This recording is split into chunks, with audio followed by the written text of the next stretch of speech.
Hi, this is Busy Pro 3 channel. In today's video, I will show you how to like someone's status on WhatsApp. Before we get started, don't forget to subscribe and turn on the notification to keep you updated about this channel. So, let's go! WhatsApp status updates are a great way to share snippets of your everyday life or special moment with your friends, family, and coworkers.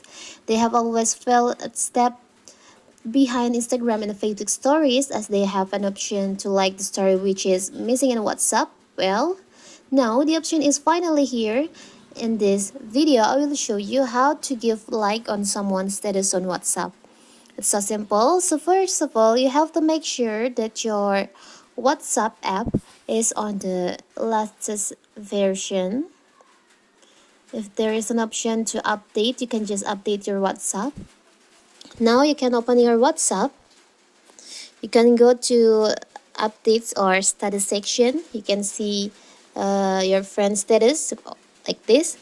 And you'll find there is a love icon on the bottom right of your phone, on your phone.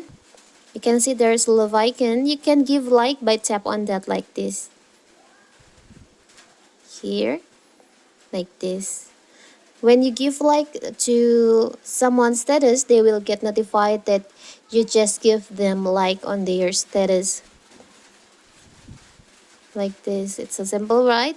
To give like on someone's status on WhatsApp. So that is how to like someone's status on WhatsApp. Don't forget to like and subscribe and turn on the notification to keep you updated about this channel. Thank you and see you.